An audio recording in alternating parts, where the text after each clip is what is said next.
Unless a grain of wheat falls into the earth and dies, it remains alone. But if it dies, it bears much fruit. The Gospel of John. First, break the grip. Old life-saving instruction. Introduction. If this book has found you, then I already know something about you, and I am going to say it plainly because you have earned plainness. You have tried everything. The messages, composed and recomposed until the words wore thin. The apology, offered once with dignity and then again without it. The silence you held like a breath, watching the clock until it broke. The changing of yourself, announced and demonstrated. The mutual friends enlisted gently. The signs watched for, the manifesting attempted at midnight, the bargains struck with a universe that did not write back. You have tried everything, and here you are, listening to a book at whatever hour this is because nothing brought them back. Now let me tell you what I am not going to do. I am not going to hand you attempt number 41. There is no clever message in these pages, no secret sequence of days to wait, no fresh coat of paint for the siege you have been running. You have exhausted that entire country, and the exhaustion is not your failure. The exhaustion is information. It is the country itself telling you, in the only language it has left, that the road you have been walking does not go where you are trying to get. There is one door you have not opened. You have walked past it 100 times because it is the door that looks from the outside like giving up, and you would rather die on this road than give up, I know. But hear me, because this is the whole book in 4 sentences. What you have been calling giving up is a wall. What stands behind the door is not a wall. It is the oldest law in the world, older than every teacher who ever borrowed it. Nothing rises that was not first laid down. Your love died. You know the date, even if you have never said it aloud. And instead of burying it, you have kept it in a room on machines and called the machines hope. And you have been living in that room ever since, growing gray beside a bed, while your whole life waits outside in the corridor.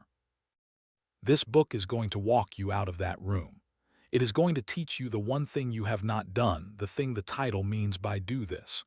You are going to hold the funeral you never held, fully, formally, with honor, with grief, with your whole chest. And then and only then comes the second half of the title, the part I will not explain yet because it cannot be explained to a person still standing siege. You are going to watch what happens. 3 things can rise from a true burial. I will show you all 3 before we are done. One of them is guaranteed. Before we get into the book, comment I release to affirm your intention to the universe. Part 1. The autopsy of everything you tried. Chapter 1. The resuscitation that keeps them dead. Every physician learns it, and no one who learns it forgets the day. There is a point in a resuscitation where the work changes its name. Up to that point, the compressions, the breath, the electricity, all of it is rescue, and rescue is sacred. Past that point, and the point comes, the same motions become something else. The body has answered. The line has spoken. And hands that keep pressing after the answer are no longer saving anyone. They are refusing an answer on the body of someone who already gave it. Now stand, for 1 honest minute, over the last year of your own life and watch your hands. The relationship stopped. It had a last breath, and you were there for it, whether it came as a conversation, a door, a message, or a slow, quiet fade that you kept refusing to hear. And what have you been doing since? Compressions. Every message was a compression. Every explained apology, every proof of change, every engineered coincidence, every midnight spent beaming your wanting at their sleeping mind. Compressions, breath, electricity, applied to something that had already answered month after month, and I want you to hear what that work has actually been doing, because it is the opposite of what you believed. You believed you were keeping the love alive. You were keeping the death unofficial. There is a difference the size of your whole future. A love kept unofficial cannot be grieved, cannot be honored, cannot be learned from, and cannot, hear this above everything, cannot come back. because nothing comes back from a death that was never allowed to finish happening. Resurrection is not a feature of intensive care. It is a feature of graves, and the compressions cost more than time. Ask yourself, as a physician would, what condition the patient is in after a year of them. What condition the memory of you is in on their side after 400 rescue attempts. When you met, you were a person, a whole one with weather and humor and a life. What are you now in the theater of their mind? You are pressure. You are the hands that will not stop. Every attempt overwrote another page of the person they once chose, until the one who might have been missed cannot be missed, because the one who might have been missed has been replaced by you with a siege engine wearing their beloved's face. You have not been reminding them of what they lost. You have been hiding it from them behind the noise of your refusal. You will tell me, but people do come back. It happens. I have seen it. Couples reunited after a year, after 5. Everyone knows a story. Let me stop you there and look at those stories with me closely, because you have been reading them for hope and never once for instructions. Find me one, a single one, where the returning person says, "It was the 40th message that did it. The persistence wore me down. The pressure won my heart again." You will not find it because it does not exist. Listen to what they actually say every time in every account you have ever envied. "I heard she was doing well. I ran into him and he was different, settled, whole. I realized the door was truly closed and something in me turned around." The stories are real. And every one of them is a story about a burial. Reunion, where it exists at all, is a visitor at a grave. It has never once been a response to compressions. The very thing you have been doing to bring them back is the thing standing between them and the road back. Welcome to the signed certificate. That is the name of this chapter's threshold, and it is the hardest signature you will ever write and the most freeing. Somewhere in you there is a document you have refused to sign for a long time now, and the refusing has cost you a year of your only life. Tonight, you sign it. Not in bitterness. Physicians do not sign in bitterness. They sign because the truth has a right to its paperwork, and because nothing that comes after, not the grief, not the funeral, not one of the 3 things that can rise, can begin while the certificate sits unsigned and the hands keep pressing. Here is the practice, the first of this book, and do it in writing tonight before the next chapter. The autopsy. 1 page. At the top, the truth you have been protecting yourself from, written as a sentence with a period at the end. It ended. Below it, the actual cause of death. Not the last fight, which was only the hour of death, but the cause, the drift, the mismatch, the wound, the timing, whatever it truly was. Written without savaging them and without savaging you, the way an examiner writes, because the examiner's only loyalty is to what happened. And at the bottom, the date. The real one. You know it. You cannot lose what is already gone, and you cannot resurrect what you will not let die. Keep that where you can see it. But before we hold the funeral, we are going to walk one last time through everything you tried, not to shame you, never that, but because each attempt failed by design, for a reason built into its very mechanics, and you deserve to know the reasons. Grief goes easier when the mind stops whispering that some cleverer version might have worked. None of them could have. That is Chapter 2. Chapter 2. The Museum of Your Attempts. Come with me. There is a building I want to walk you through, one gallery at a time, and you know every exhibit in it because you built them all. This is the Museum of Your Attempts, and we are going to visit it exactly once together, and read the small card beside each display, the card that explains why this piece, by its very mechanics, could never have done what you built it to do. And then we are going to close the museum for good. The first gallery holds the apology tour. The apology given, then repeated, then expanded, then delivered again in new packaging, each version longer and lower than the last. Read the card. A first true apology is a gift, and it lands as one. Every apology after it is a transaction, and the other person can feel the invoice stapled to the back. Forgive me, so that I can stop hurting. Absolve me, so that the door reopens. Repeated apology stops being about your wrong and becomes about your relief. And worse, it rewrites the whole account between you. Each round casts you lower, the debtor, the supplicant, and no one hear this. No one has ever felt desire climb back up a staircase of someone else's groveling. The apology tour did not fail because you worded it badly. It failed because apology, past its first honest offering, is pressure wearing sackcloth. The second gallery, the transformation performance. The gym joined loudly, the habits reformed visibly, the new life staged where word of it would travel. Look how I have changed, all of it true, perhaps, and all of it aimed. Read the card. Change offered as bait is not change, it is bargaining with sweat on it, and the person it is aimed at knows this in their bones.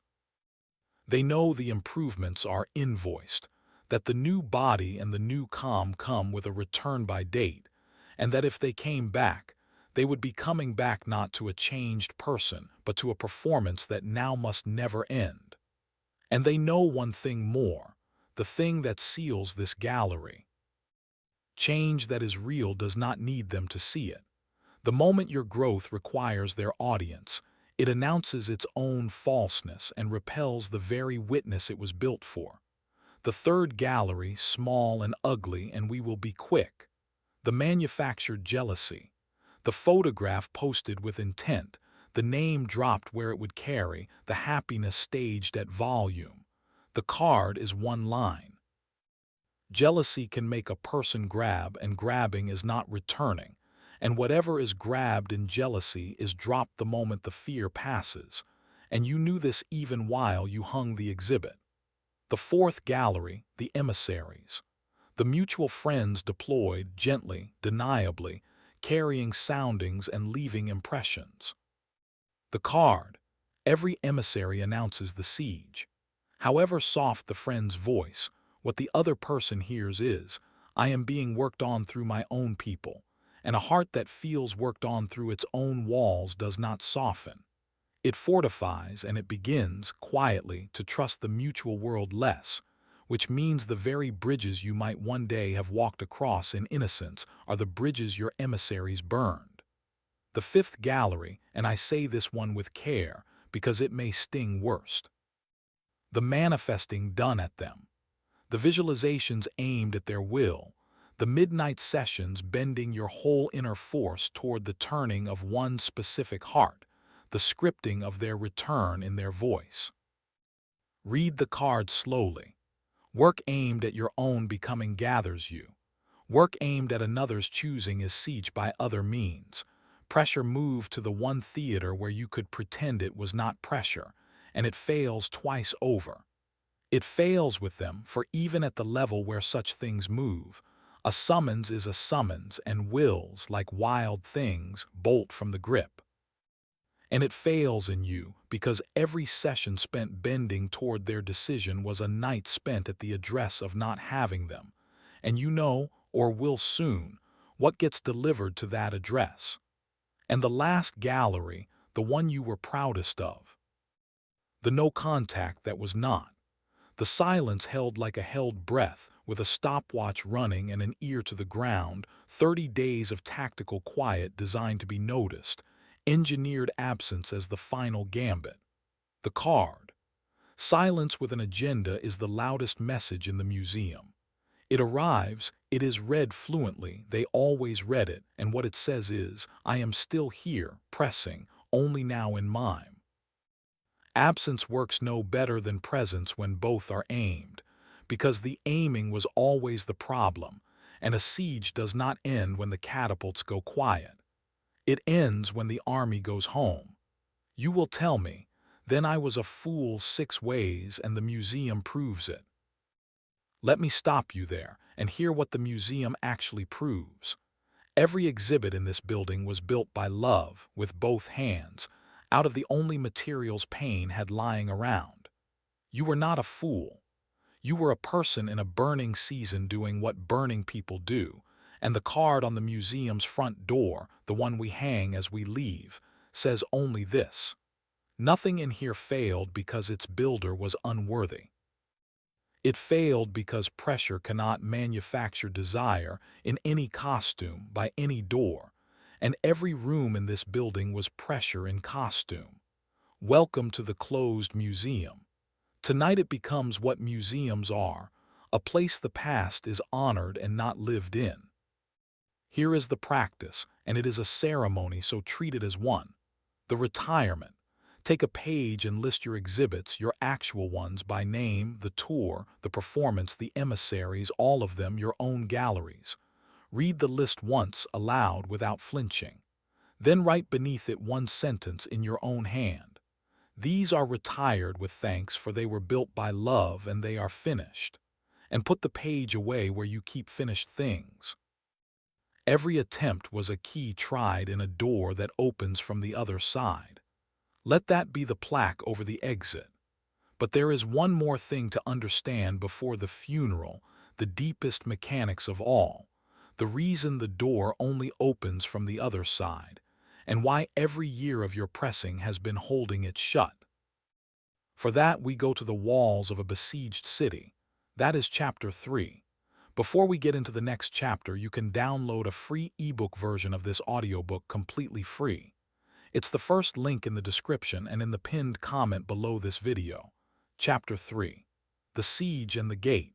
Study for a moment the oldest stalemate in military history because you have been living inside it.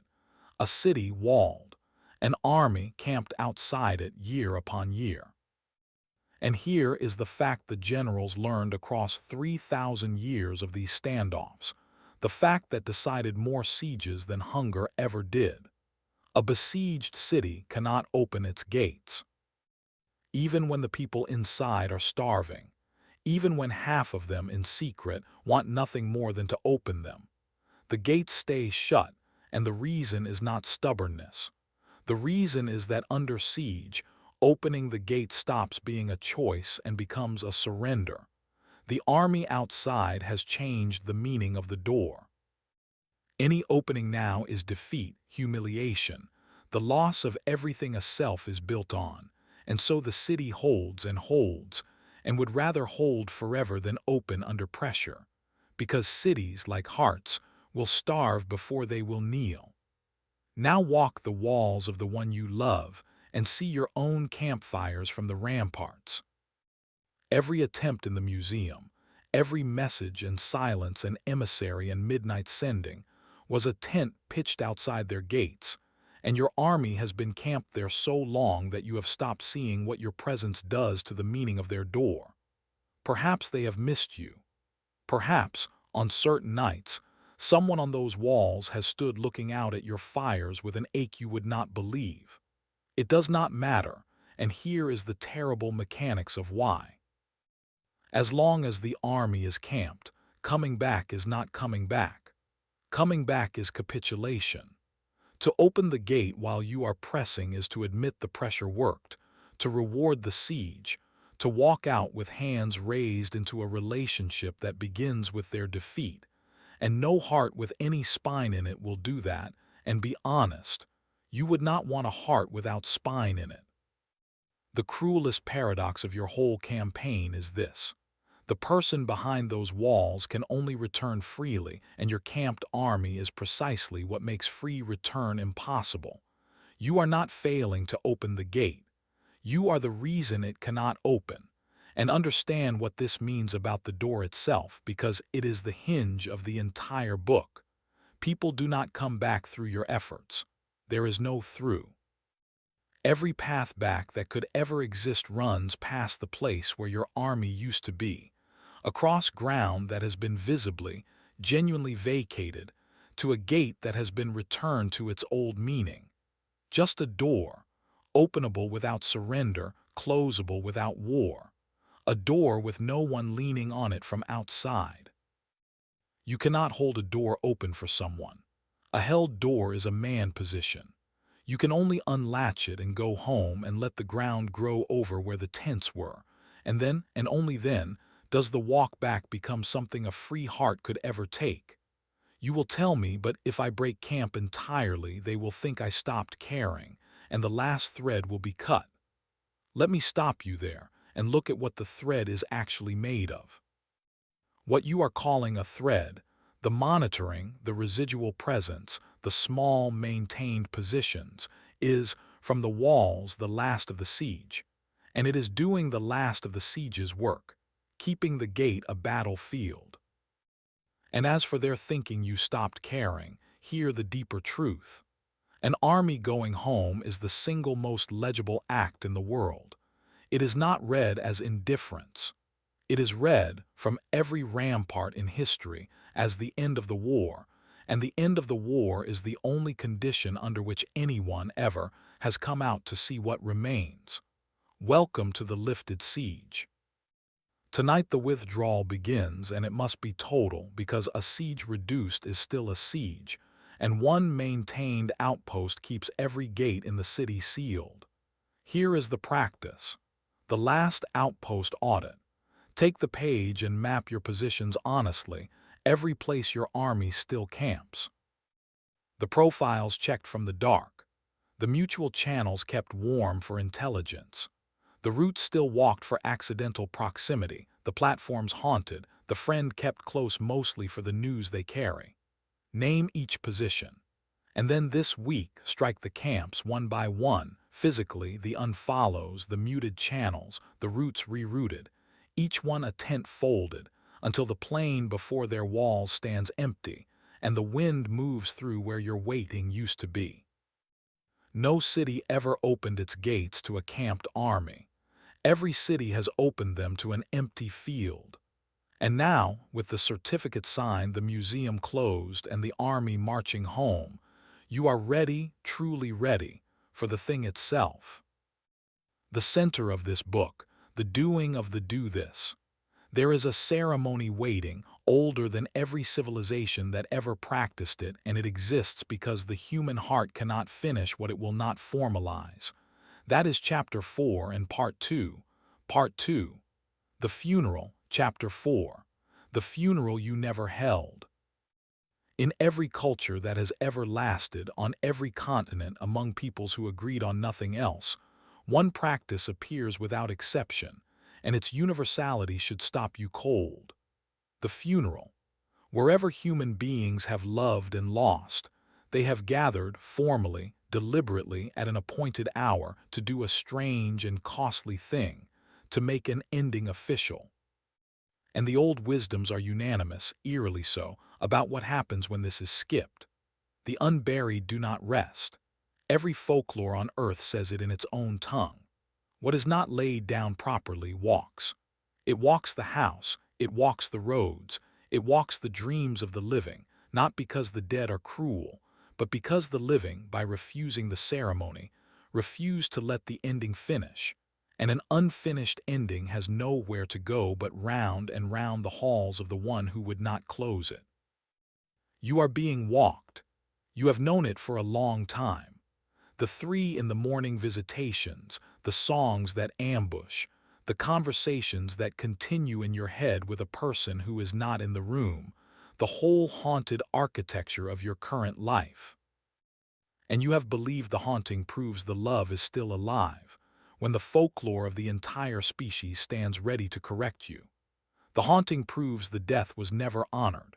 Your relationship ended, and instead of a funeral it received a vigil, indefinite, exhausting, unofficial, and everything walking your halls tonight is simply the ending, still circling, waiting for you to hold the ceremony that lets it lie down.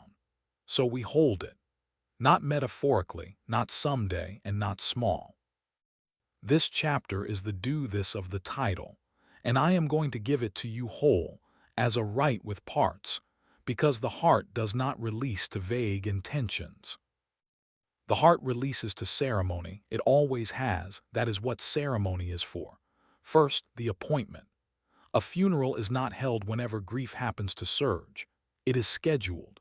Choose the day within this week and the hour and the place, somewhere with meaning or somewhere with peace, and write it down because the writing down is the first shovel of earth.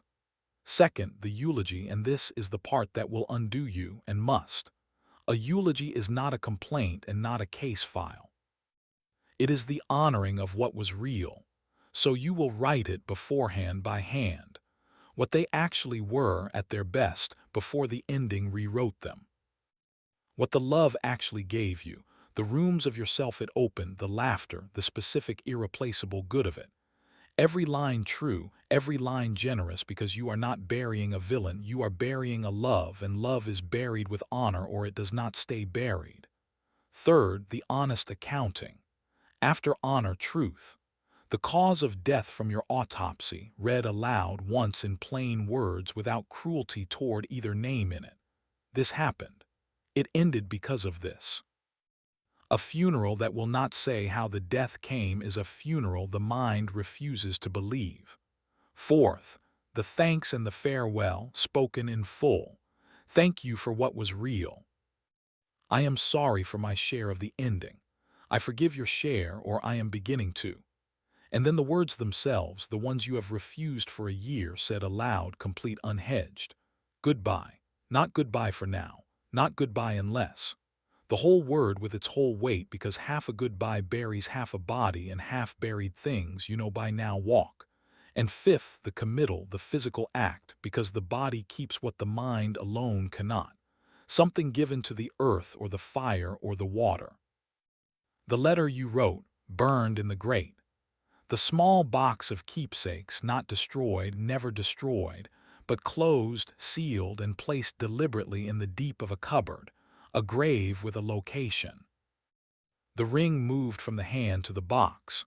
Some one physical act done slowly, witnessed by your own two eyes, that your body will remember on the nights the mind tries to reopen the case. You will tell me, this feels like theater, like a grim little play performed for an audience of no one, and I am too old or too rational or too tired for rituals. Let me stop you there, with the only argument that matters. Your rational mind has had a full year to end this without ceremony, and it has failed completely, and it was always going to fail, because endings are not processed in the part of you that rationality can reach. They are processed in the deep old rooms, and the deep old rooms do not speak prose. They speak ceremony. They have spoken it for 100,000 years, and every culture that ever lasted discovered this independently, not because ancient people were sentimental, but because they were practical and the funeral worked. It is the single most tested technology of the human heart, and you, in all your modern tiredness, are not exempt from your own species. The theater is the medicine. Perform it, and the deep rooms will finally receive the message that no amount of thinking ever delivered. It is over. It was real. It is honored. It may rest. Welcome to the funeral. It is the center of this book, the hinge of your year, and the strangest gift you will ever give yourself, because on the far side of it, and everyone who has truly done it says the same words, on the far side there is quiet. Not happiness yet, do not expect happiness yet. Quiet. The walking stops. The halls go still. Grief remains, and grief is welcome now, because grief at last has a grave to visit instead of a house to haunt. The practice is the rite itself. All 5 parts, scheduled within 7 days, performed alone or with one trusted witness, phone silenced, hour protected. And afterward, that same night, one line written and kept.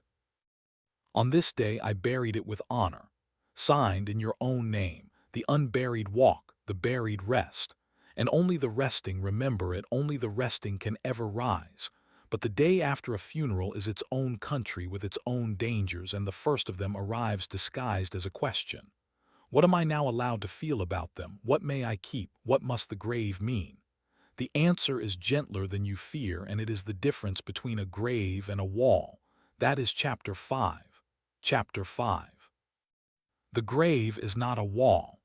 There is a mistake the newly bereaved make in the first weeks after a real funeral, and the old priests and the old grandmothers always watched for it, because it undoes the burial as surely as digging. The mourner, frightened by the strength of their own remaining love, concludes that the funeral must have failed, or worse, concludes that the remaining love is forbidden now, that burial means banishment, that from this day every warm thought of the dead is a relapse, every memory a trespass, and they set about a second, crueler project, the walling of the heart, and the grandmothers would take such a mourner by the arm and walk them physically back to the churchyard, and point, and say the oldest correction in the book. Look at it, that is a grave, child. It is not a wall. We did not bury your love. We buried the waiting. Hear the distinction with your whole chest, because your funeral is only days away, and this is the map of the country after. What went into the ground at your ceremony was not the love, and was never going to be. Love of that size does not fit in any grave, and no honest tradition ever asked it to. What went into the ground was the campaign. The waiting, the working, the watching, the vigil, the siege, the entire apparatus of trying, that is the body in the coffin, and it belongs there. The love itself remains above ground in you, transformed by the burial into something it could never be while the campaign lived. A still thing, a warm thing, a thing that asks nothing, and you are allowed all of it. You are allowed to remember them at their best. You are allowed the visit, the deliberate hour with the sealed box on an anniversary, opened, honored, closed again, and walked away from lighter. Graves are for visiting. That is half of what they are for. It is residence at the graveside that the ceremony ended, and only residence. And there is one practice from the country after that I want to install in you now tonight, because it answers the question your heart is already asking, the question of the ongoing feeling, the love with nowhere to go. It goes here. Each night, if you wish, one line, sent from your stillness into the general dark, be well, wherever you are, and then, this is the entire discipline, the full stop. No postscript. Know and think of me. Know and realize.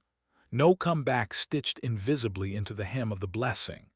A blessing with a hook in it is a summons, and a summons is the siege returning by candlelight, and you will feel the difference in your own chest the moment you try both, because the hooked blessing leaves you hungry and the clean one leaves you full.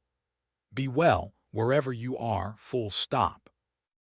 It is the one message that was never once an attempt, the only sentence in your whole vocabulary that asks nothing, and it is, not incidentally, the first thing you have sent them in a year that a free heart could actually receive.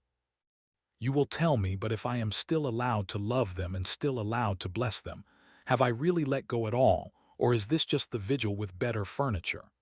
Let me stop you there and give you the test, the one the grandmothers used. The vigil waits. Love does not wait, it simply is. Ask yourself of any thought of them one question. Is this thought waiting for something? The memory that warms and asks nothing is love, and it is yours forever, grave or no grave. The thought that checks, that times, that keeps one ear on the road, that thought is waiting, and waiting is the body we buried, trying to sit up. When you catch it sitting up, you do not fight it and you do not follow it. You say the sexton's sentence, gently, the funeral was held, and you let the thought lie back down. Welcome to the unheld door, because here is the final architecture of the country after, and it must be built exactly and not approximately. The door of you is neither held open nor bricked shut. Held open, someone stands in the doorway forever, and a doorway occupied is a doorway blocked, and a life spent holding a door is not a life. Bricked shut, and you have built the wall the grandmothers warned of, and walled hearts win their safety and lose their future. The door is simply unheld, unlocked, unmanned, unadvertised. If someday in the freedom your lifted siege has finally made possible footsteps ever cross the empty field, they will find a door that can be knocked on like any other door, answered or not answered by whoever you have become by then. That is all. That is the whole design. Nothing held, nothing barred, nobody home but you living. The practice then twofold and nightly. The clean blessing if you wish it, full stop and all. And the sexton's sentence kept in the pocket for the sitting up hours. The funeral was held. Bury the waiting, keep the love, hold nothing. That is the entire country after in 8 words.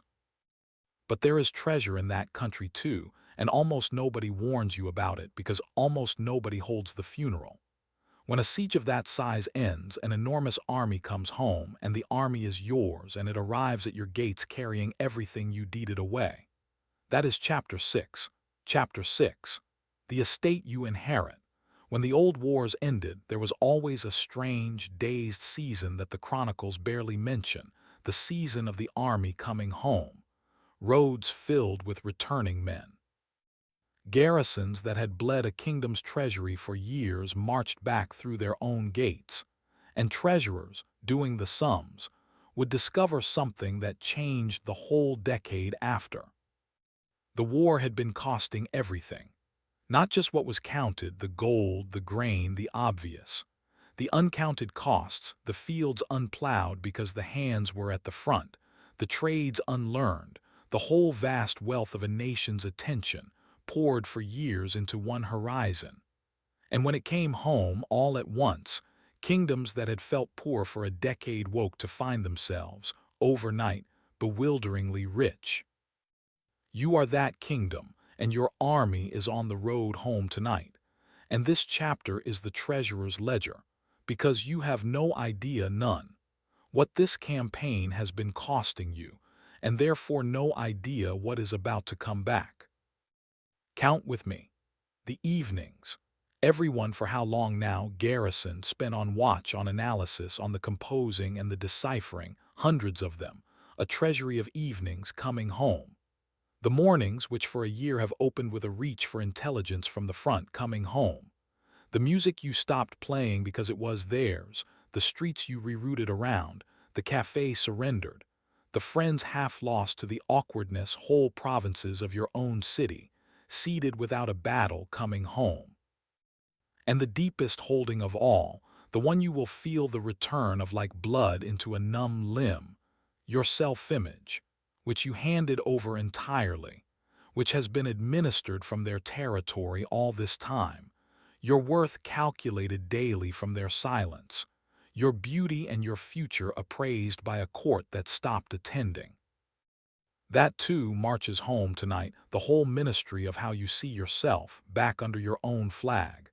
You will tell me it does not feel like wealth, it feels like emptiness, the evenings are just hollow now, the freed hours ache.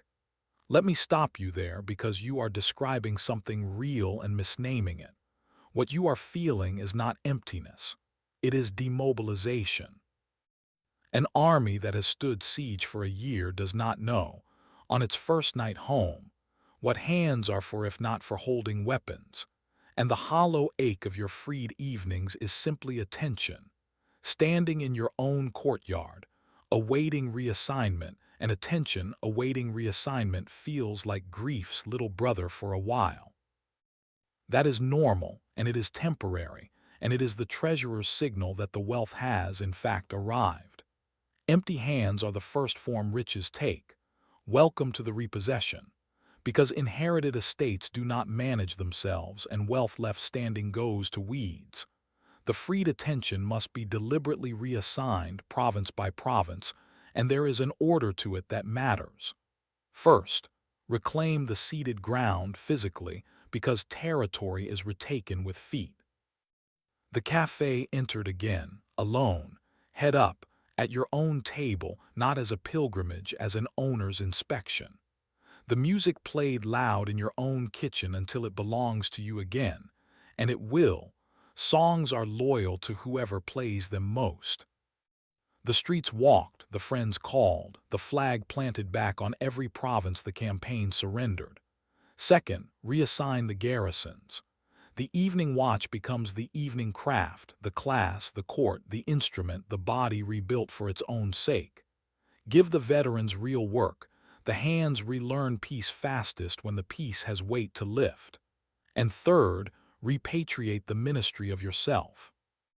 Every morning, one sentence of self-appraisal issued by your own government based on your own conduct before any foreign court can convene. I kept my word to myself yesterday. I am building. I am coming home. The practice this week. The estate inventory. 1 page, 2 columns. Everything the campaign was holding listed honestly the hours, the places, the songs, the people, the self-regard. And beside each, the date of its repossession this week, all of them small ceremonies of retaking, done with the flat confidence of a treasurer who knows exactly whose estate this is. You were never poor. You were at war. The difference arrives the day the army does. But wealth on paper is not wealth in the body, and your body has been the campaign's oldest soldier, the one that stood every watch. It has its own homecoming to make, and its own dangers on the road, and the chief danger has a name and a schedule. That is Chapter 7. Chapter 7. The body that kept the vigil. Watch what happens to the bereaved in the weeks after a true funeral because the old families knew to watch, and what they watched for was the body. In the vigil years, the unburied years, the body of a mourner runs a particular economy. Everyone has seen it. The sleep that will not deepen, one ear on the door all night. The appetite that forgets itself.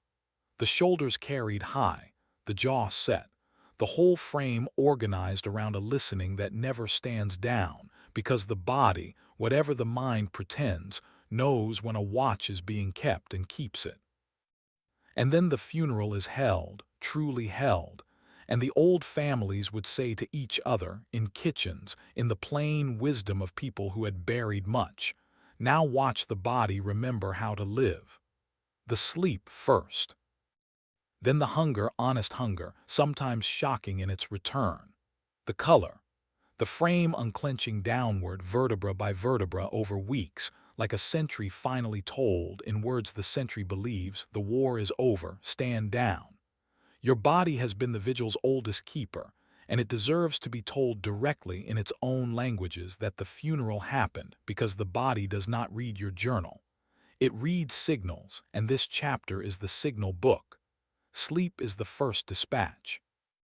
The vigil trained you to keep the little screen at the bedside like a field radio, and every midnight check re-enlisted the sentry for another night. The radio leaves the room now, charged elsewhere, and the last hour before sleep becomes a demobilized hour, dim, screenless, slow, the body shown nightly in the only grammar it trusts, that there is no watch left to keep. Movement is the second dispatch. A body that walks, that lifts, that is worked honestly and aired daily, receives the news of peace through its own effort and sweats out the siege chemistry that stillness only stores. And food, the third, taken at a set table at set hours, like a citizen of a country no longer rationing, because regularity to the deep body is the sound of peacetime. And now the danger on the road, the one I promised, because it will come and you must know its name before it arrives. The wave. Some ordinary Tuesday, 3 weeks or 3 months after your funeral, out of a clear sky the grief will rise again. Sudden and total, the ache, the missing, the almost unbearable urge to dig, to text, to check, to reopen. And the untaught mourner meets the wave with panic. The funeral failed, nothing has changed, I am back at the beginning. And in that panic they pick up the shovel. Hear the truth about waves from every coast that ever knew water. A wave is not the tide coming back. A wave is a wave, the sea's old motion moving through, enormous for a minute, gone in 10, and it proves nothing about the burial except that what was buried was real. Grief comes in waves for years after even the best funerals, and the waves grow farther apart and smaller, and not one of them ever is an instruction. You will tell me, but when the wave is on me, it does not feel like a wave. It feels like the truth finally surfacing. It feels like a message. Let me stop you there and give you the wave protocol whole, because feelings at their crest always claim to be messages, and the claim is the crest talking. When it rises first, name it aloud in one-word wave. The naming alone moves you one step up the beach. Second, do not dig and do not decide. No message sent, no profile opened, no verdict issued about your progress, nothing for the length of the crest, and the crest is short, always shorter than it announces. Stand still in it, breathe long, let it be as enormous as it is. And third, when it passes, and it will pass, mark it. One line in the book. A wave came, I stood. It passed. Because the ledger of stood waves becomes, within a season, the most convincing document you own, proof in your own hand that the sea is settling, wave by counted wave. Welcome to the living body. It is the estate's final province, and its repossession is the sweetest because it is the one you feel. The practice, threefold, beginning tonight. The radio out of the bedroom. The daily walk, unskippable, whether regardless, the body aired like a house after a long illness. And the wave protocol, learned by heart, name it, stand it, mark it. The mind holds the funeral. The body believes it later, signal by signal. Send the signals. And now the burial is complete, mind and ceremony and body. The whole do this of the title done in full, which brings us at last to the second half of the promise. Watch what happens, because things do happen in the country after a true burial, and they happen by mechanics as real as any sieges, and the first of them explains a mystery you have wondered about your entire romantic life. Why people return to graves. That is Chapter 8 and Part 3. Part 3. Watch what happens. Chapter 8. Why people return to graves. Here is a question you have never asked in quite this form, and the answer to it governs everything the title promised you. Why is it that human beings visit graves, freely, tenderly, sometimes across decades, and yet the same human beings will drive an hour out of their way to avoid the hospital room of someone who is dying of them? Sit with the two pictures until you feel the difference in your own chest. The hospital room. Inside it, someone you once loved is failing visibly because of you, and every message from that room says so in words or under them. Look what your leaving did. Come and see the machine your absence keeps beeping. And you do not go. Almost no one goes, and it is not because people are monsters. It is because the road into that room is paved with guilt, and guilt is the heaviest toll ever charged, and because anything you gave in that room, a visit, a kindness, a return, would be extracted rather than given, surrendered to the machinery, and the human heart, at its deep old level, will not walk willingly into extraction. Dying of you are unvisitable. Their need bars their own door. Now the grave, a finished place. Grass over it, a stone with true words on it, the whole story completed, honored, at peace, and see what the completion does to the road. The guilt toll lifts, there is no machine here to be blamed for. The extraction risk lifts, a grave asks nothing, cannot ask, and so anything brought to it, a flower, a memory, an hour, a tear, is freely given, the only kind of giving hearts actually enjoy. And so people come. That is the whole mystery solved. The finished are visitable. The dying of you are not. Completion is the only ground on earth that free feet willingly cross. Now turn the two pictures on your own story and understand, finally, the deepest mechanics of your entire year. All this time, in the theater of their mind, you have been the hospital room. Every attempt, every visible ache, every message with your suffering folded into it, built that room brick by brick. And hearts do not return to rooms like that, not because they feel nothing, but because everything they might feel gets barred by the guilt at the door and the machinery inside. And the funeral, the real one, the one you have now held, changes which building you are. The word travels, it always travels, not through emissaries, you sent none, but through the plain, unfakeable evidence of a life, the siege lifted, the color returned, the person seen at the market whole and easy, at peace, the grass visibly growing over the whole affair. And somewhere across town, a door that was barred by guilt quietly loses its toll. You have become, for the first time in a year, approachable, visitable, a finished, honored place that free feet could cross to, carrying something freely given because nothing there is dying of them anymore. You will tell me, and here it comes, the thought that has been assembling in you for 2 chapters. So then the funeral is the trick. Bury it convincingly enough and they come back. The grave is the greatest gambit of all. Let me stop you there with everything I have, because this is the cliff edge of the entire book. A funeral held as bait is not a funeral. It is Exhibit 7, the museum's secret basement, the siege gone underground, and it fails on both fronts at once. It fails with them, because performed peace has a smell, the checked horizon behind the serene face, the grave with a periscope in it, and hearts read it in one visit and never come back. And it fails in you catastrophically, because a fake funeral buries nothing. The vigil continues in costume. The waves are met with a stopwatch, and you get neither the return nor the peace, the double bankruptcy of the almost surrendered. There is exactly one integrity test, and you must pass it before you are allowed to hope for anything in this part of the book. Ask yourself in the flat, honest dark, would the funeral still have been worth holding if they never once visit the grave? If the answer is not yes, go back to chapter 4 and grieve harder because the burial is not finished. And when the answer is yes, quietly, actually yes, then and only then, you are standing where the title always meant you to stand. Released, complete, at peace. And as a side effect, you no longer require visitable. Welcome to the visited grave. It is not a strategy, hear that one last time.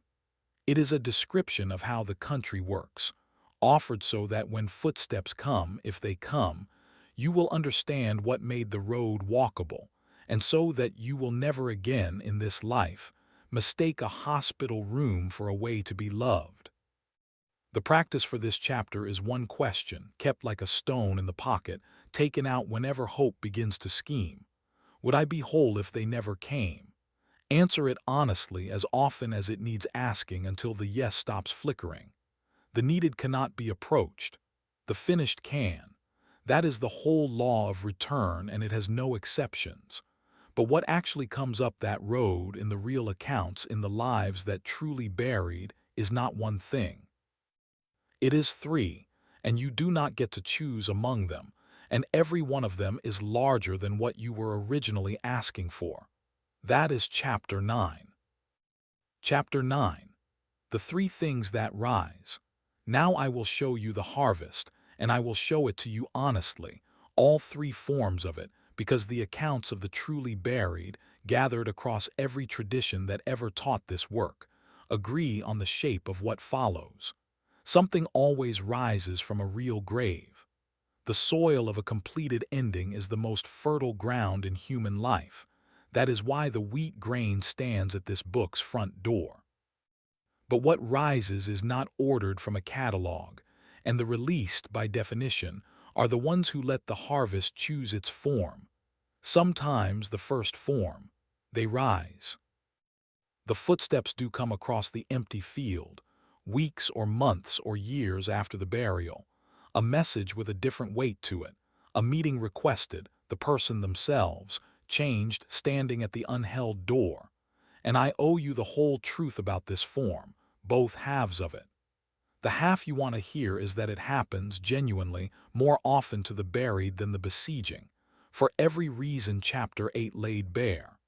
And the half you need to hear is what it actually is when it happens. It is not a resurrection of the old relationship.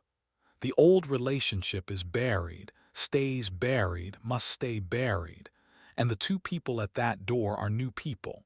One remade by the funeral, one moved by God knows what road of their own. If anything begins, it begins as a beginning, courted freshly, verified slowly, the old graves left sealed, and the returning one earns the new thing by present conduct, not by the passport of the past. The buried who forget this, who exhume the old volume and climb back inside it, bury themselves twice. The buried who remember it sometimes build on the far side of a grave, a love the first attempt could never have reached, precisely because both of them, now, know the price of things. Sometimes the second form, the peace rises. No footsteps, no message, and instead, on some unannounced morning, you notice the noticing itself has changed. Their name lands in you and nothing clenches. The song plays through, and it is only a good song.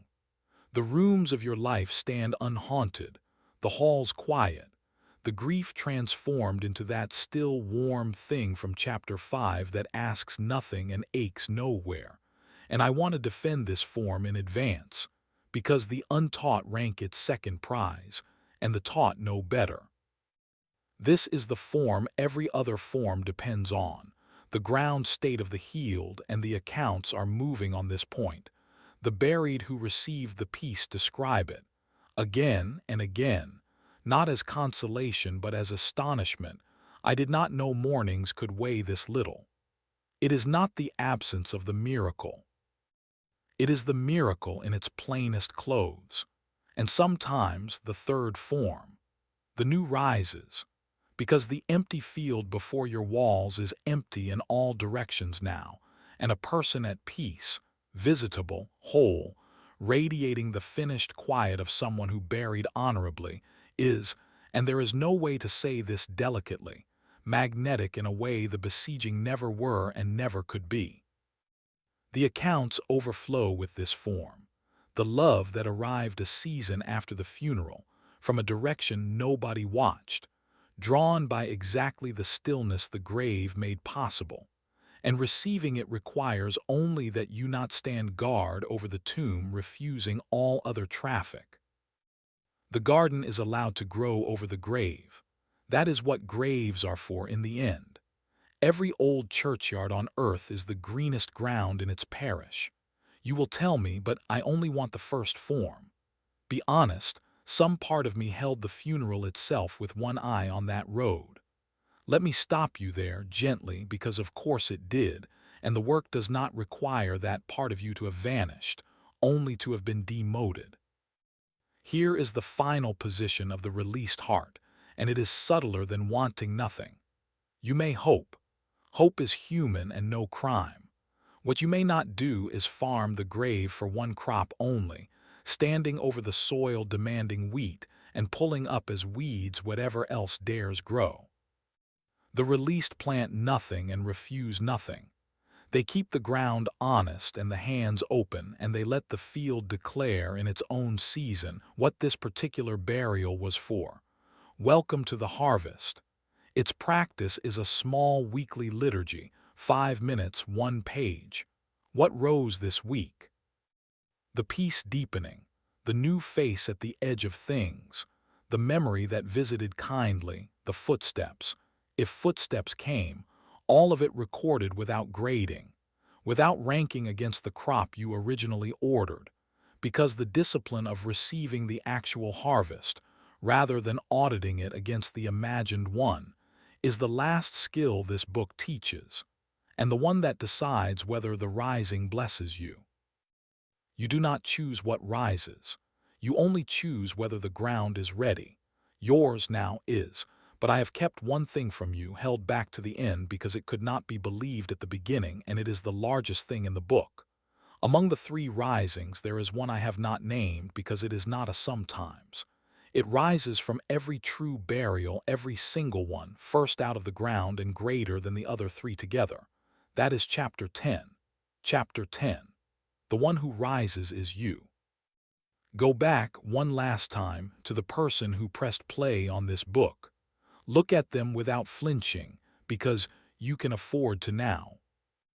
The hollow-eyed keeper of the vigil, the strategist of the 40th message, the archaeologist of old conversations, the astronomer of their silences, a whole human being with a whole unrepeatable life, folded down to a single question: will they come back, asked of every morning, every song, every passing car? That person was dying, and knew it in the honest 3 in the morning and could not stop, because the one cure on offer looked like death too. That person walked past the last door 100 times. And then they opened it, signed the certificate, closed the museum, marched the army home, wrote a eulogy with shaking hands and read it to an empty room and meant every word, said the whole word goodbye and gave something to the fire, stood in the waves without digging, repossessed the songs, the streets, the mornings, the ministry of themselves.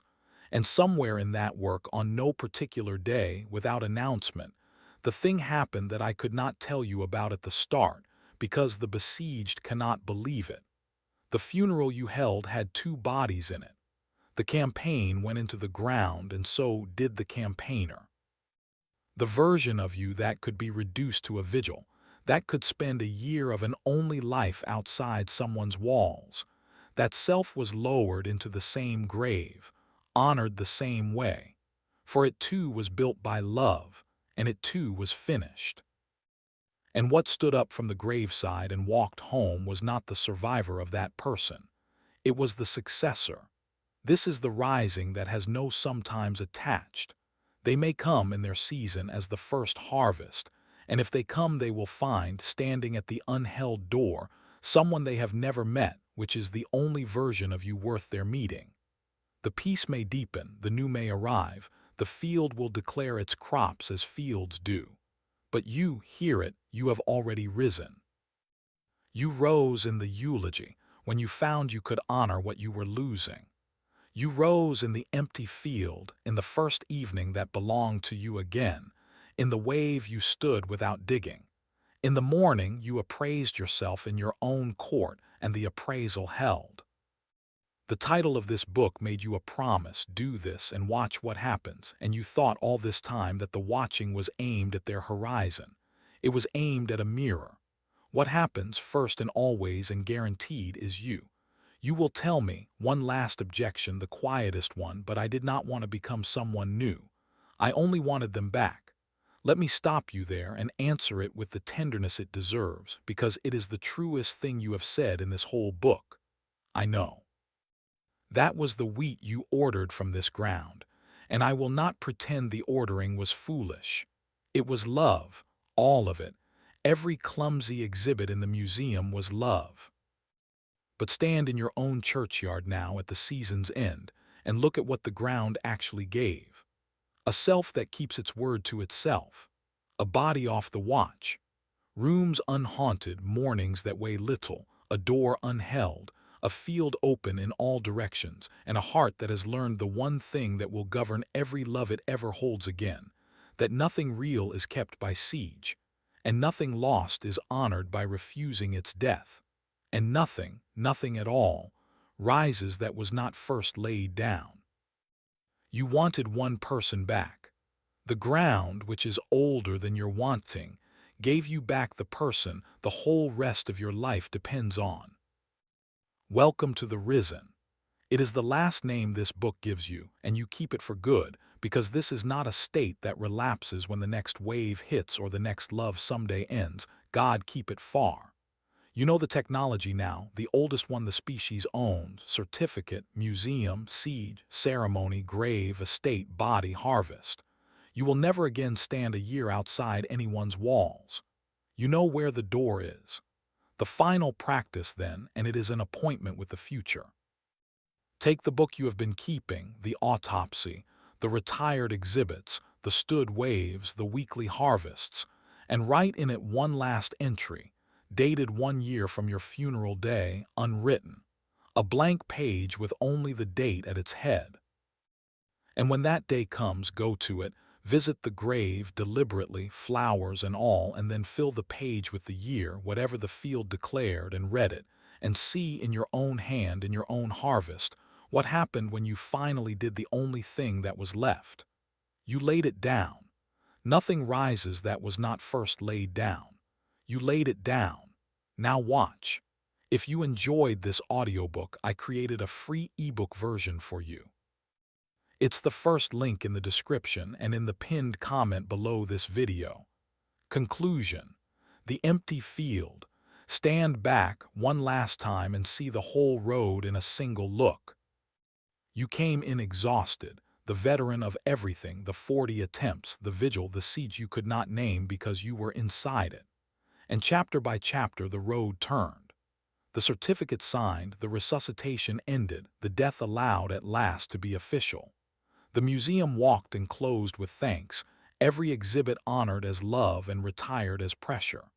The siege understood and lifted, the tents folded, the plain before their walls left to the wind, because gates open only onto empty fields. Then the ceremony, the one technology your species never improved on. The eulogy, the accounting, the whole word goodbye, the fire, the grave with a location. The country after mapped true, the grave that is not a wall, the love kept and the waiting buried, the blessing with the full stop, the door unheld.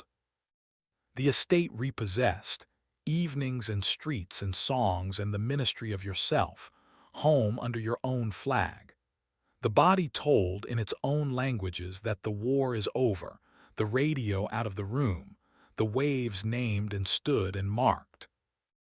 And then the turning of the whole sky, the mystery of the visitable solved, the hospital room unbuilt, the 3 harvests received with open hands, and the 4th rising, the guaranteed one, you, standing up from your own graveside, successor to the sieger, keeper of the one law under all of it.